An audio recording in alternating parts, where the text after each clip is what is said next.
Welcome to our community. Susie Thomas with you this morning. We are visiting with Dave Angione, who is a local realtor. Good morning. Good morning. And you are here for a very special purpose. Yes. What are we talking about today, Dave? We're going to talk about veterans, which is something near and dear to my heart.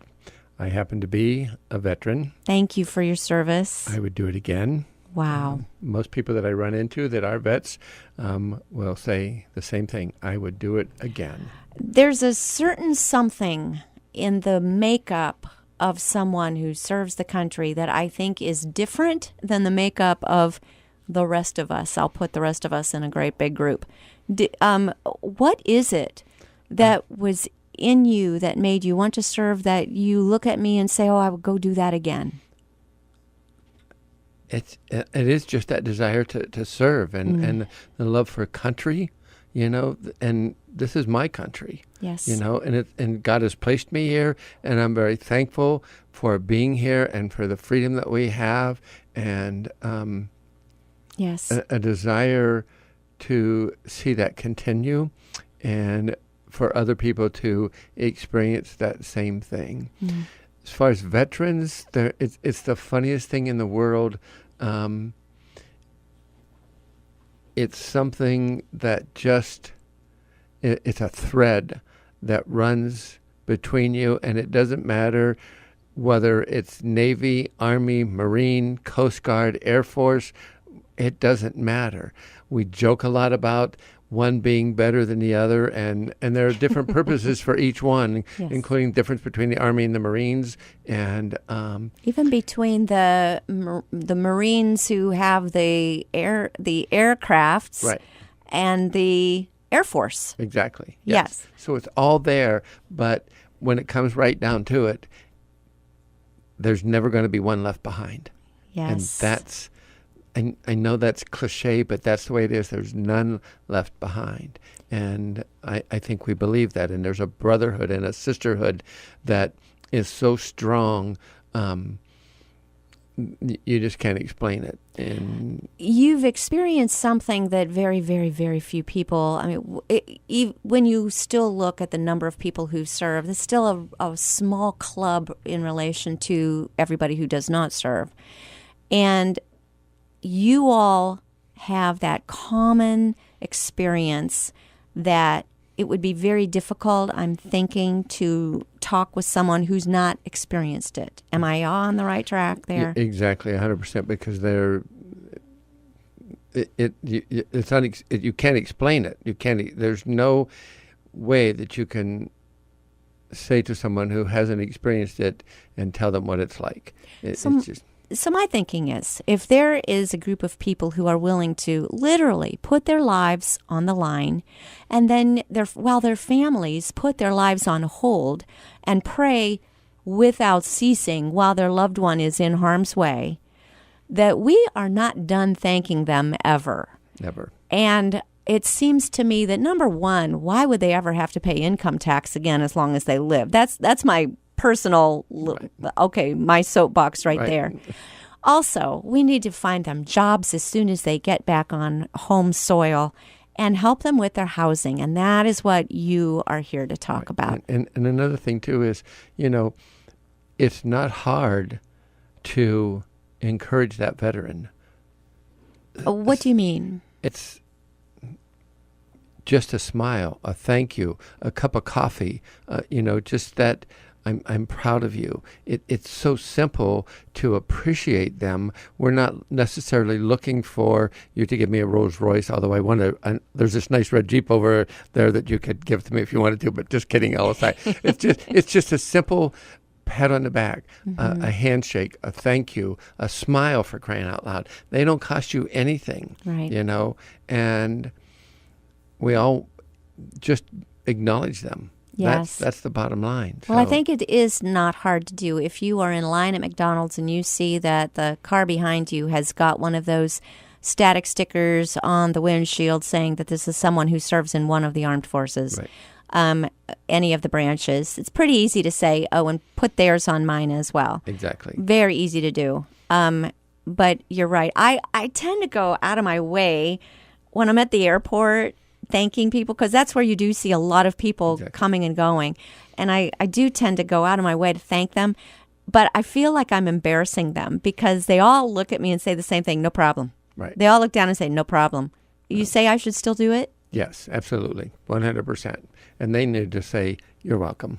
Oh, so far they say no problem. Right. And but it really touches them. They're being tough guy or tough girl. Yes. And it's okay. They can be weak. And it's not weak, but they can show that emotion and appreciation. I'm not sure. They look at it, I think, we look at it, I guess, as it's something that we did. And it's like I sell real estate, and I couldn't tell you the ins and outs of it, and it's just what I do every day, But that's what they do every day, and it's their job, so they're gladly doing it. But to appreciate them is so much... very appreciated. Yes. What can we do for the families? In just your own thoughts. I know this is not anything official, right. But what could we do for families while people are serving? They're doing a tour. I think if you know of someone in your neighborhood, or if you work with someone, you want to let them know that you care. If you're a praying person, which I assume most of us are, then I've been praying for you and for your son, daughter, father, husband, whatever it is that's over there. Let them know that. And they may just, don't ask them, just bake them a pie. Make a lasagna, or when you're baking your supper, make them something. Take them an extra roll of paper towels, or those types of things that they need, because they don't get them necessarily get that help for them. There's things that they cannot get, and they're not. If you're in the military, you're not making top dollar.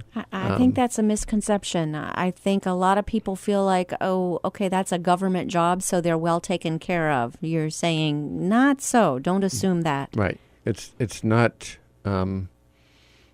It's not bad pay, but it's not top, and it's in their needs. If you're in the Army or in the service, and you're so, that need is being taken care of, but the need back here still is great, And if she's not working, or he's not working, then, or not working on a really high paid job, they struggle, and they're not necessarily going to tell you. And I don't want to knock anybody, because I don't know which of these organizations out there are for real and which aren't. Yes. But if you're going to support a organization, try and do it local to where you're at.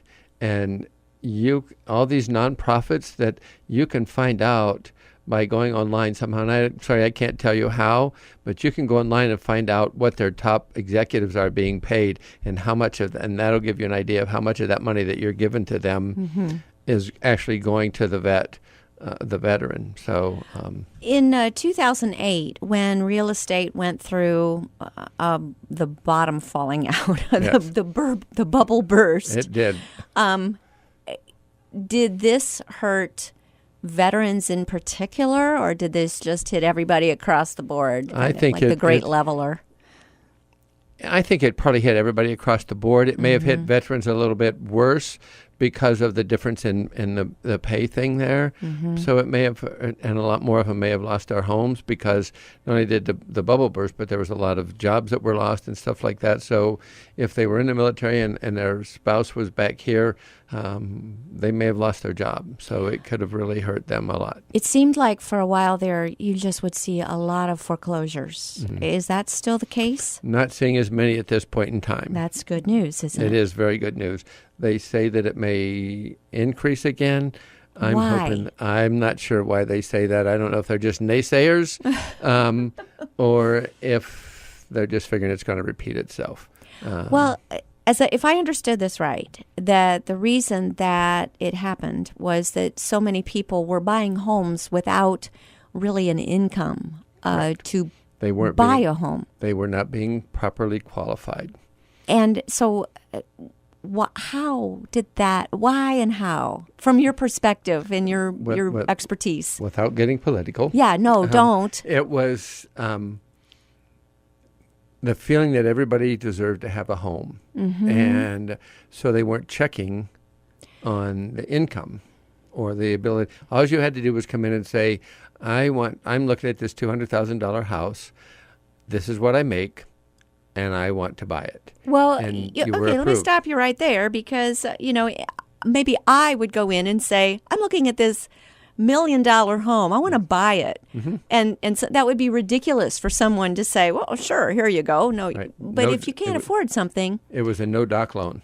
You Okay. did not have to show your income. Help Prove me it. understand this then, because you've talked about the freedoms in our country and the incredible land in which we live. Right. Isn't there a difference, and again, not getting political, but isn't there a difference between a right to own a home and a right to work towards whatever goal I want, including owning a home someday if that's one of my goals? Yes. You have the privilege of owning a home, but you have the responsibility of Paying for it. paying for it. Right. Okay? Yes. And I'm sorry, I don't mean to laugh. That seems so simple. it does. We aren't entitled No. to anything. And it says life, liberty, and the pursuit of happiness. Pursuit. That's a Right. crucial word in there. Right, exactly. Mhm. And so you have some responsibility in In buying anything. right. Yes? This exactly. Well, and this privilege was given to me to sit here and talk in front of this lovely lady and all out to you. But you know what? I had to get in my car. I had to drive over here. I had to sit down in this chair and be scared to death. Oh, stop it. No, you're not. And but if I didn't come, the opportunity isn't there for me. It Right. was there for me, but I didn't take advantage. I didn't take my part. I did not do my part. So we all have a part in this. That's a great analogy. You had to at least get in the car and drive to the station, or Exactly. we wouldn't be having this conversation. Not at all. But the opportunity to have this conversation was out there. Exactly. Yeah, And great you can- analogy. The opportunity to buy a home is out there, whether you want to buy a $40,000 home, whether you want to buy a $400,000 home. They're both there. Sure. You have to be able to take care of it and pay for it. And it's up to you to go get the job to take care of it and make your payments. Well, and bottom line, now I'm going to really show where I'm coming from. Does any of us deserve anything? Really doesn't. Everything we have comes from God. And out of gratitude, we can work and use our work as an expression of praise to Him. And He blesses us somehow, some way, because He's so good. It is kind of amazing. It is, and you're right. We don't deserve. If we got what we deserved, I one time saw this 4-picture cartoon, and the guy's kneeling and he's praying, and he says, "God, I want you to take care of my worst enemies." And the next thing you know, you see the lightning strike, and then you see the pile of dust. Because we can be Yes. our own worst enemy. We can be. And I've heard that grace is God giving us what we don't deserve, Exactly. and mercy is Him not giving us what we do deserve. Exactly. Yeah, Yep. boy, And that's where it good is. too. So, Well, we are going to need to take a short break here, but you, on the other side of this break, are going to tell us what you are doing for veterans in the way of housing and helping folks. And we will be back after these important words. You're listening to Our Community.